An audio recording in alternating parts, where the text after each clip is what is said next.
আসসালামু আলাইকুম এভরিওয়ান। তো আজকে হচ্ছে ডাল দিয়ে আর হচ্ছে চিংড়ি মাছ দিয়ে বড়া বানাবো। তাই আমি চিংড়ি মাছ আর হচ্ছে ডাল ব্লেন্ড করে নিলাম। আর এগুলার সাথে একটু ধনিয়া পাতা দিব। এর জন্য ধনিয়া পাতা ঘরে ছিল না, তারপর রুবার বাবাকে বললাম যে আমাকে একটু ধনিয়া পাতা এনে দেন। তারপরে উনি হচ্ছে ধনিয়া পাতা এনে দিল। আমি আবার সবগুলা ধনিয়া পাতা বেছে তারপরে হচ্ছে পলিথে রেখে দেই, তাহলে হয় কি অনেক দিন হচ্ছে ভালো থাকে। তাই আমি সবগুলা ধনিয়া পাতা আগে বেছে নিতেছিলাম। ধনিয়া পাতা অনেকভাবেই আবার প্রসেস করে ডিপেও রাখা যায়, কিন্তু আমার কাছে মনে হয় এভাবে একদম তাজা খেলেই মানে ঘ্রাণটা বেশি ভালো লাগে। এর জন্য আমি এভাবে পলিথে রেখে দেই। আমার ধনিয়া পাতাটা প্রায় বাছা শেষ। এখন আমি চলে যাব মূল রেসিপিতে। তো এখানে আমার ব্লেন্ড করা ডাল আর হচ্ছে চিংড়ি মাছের সাথে এখানে আমি পেঁয়াজ, আদা, রসুন, লবণ, তারপর হচ্ছে ধনিয়া পাতা আর হচ্ছে কাঁচামরিচ, এগুলা একসাথে দিয়ে এখন আমি ভালোভাবে মেখে নিতেছিলাম। আমার মেখে নেওয়া শেষ। এখন আমি প্যানে একটু তেল গরম করে নিব, তারপর তেলে আমি এগুলা ভেজে নিব।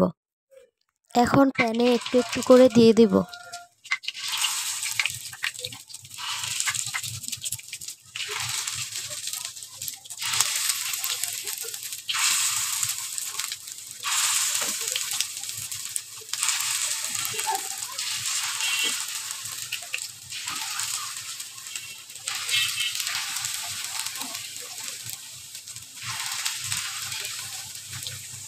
এখানে আমি নিয়েছিলাম 1 কেজি ছোট চিংড়ি।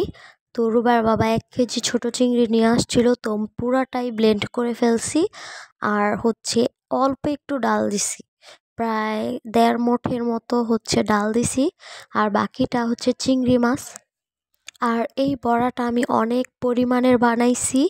এর জন্য হচ্ছে আমরা 3 দিন পর্যন্ত এই বড়াটা খাইছি, অনেক বেশি ইয়াম্মি হয়েছে। বিশেষ করে রিহান বাবু এই বড়াটা অনেক বেশি পছন্দ করছে। আমাদের চেয়ে মানে সবার চেয়ে বেশি ও খাইছে।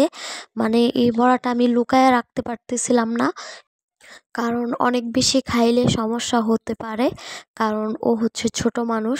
কিন্তু ওরে একদমই মানে লুকায়া রাখতে পারতেছিলাম না। সে কান্না করে হচ্ছে আবার তারে বের করে দিতে হচ্ছিল। এই বড়াটা অবশ্যই সবাই এইভাবে বানিয়ে খেয়ে দেখবে, অনেক বেশি টেস্টি হয়। আমি বানানোর 3-4 দিন পরে হচ্ছে ভয়েস ওভার দিচ্ছিলাম। এখনও মানে এই বড়াটা খেতে ইচ্ছে করতেছে। আর রুবার বাবাকে চিংড়ি মাছ আনতেও বলছি, উনি হচ্ছে নিয়ে আসছে, বলছে আবার বানাইতে। তো আমি আজকে আবার বানাবো। মানে আমাদের ঘরে 4 জনে আমরা এই বড়াটার একদম প্রেমে পড়ে গেছি, এত বেশি ইয়াম্মি লাগছে।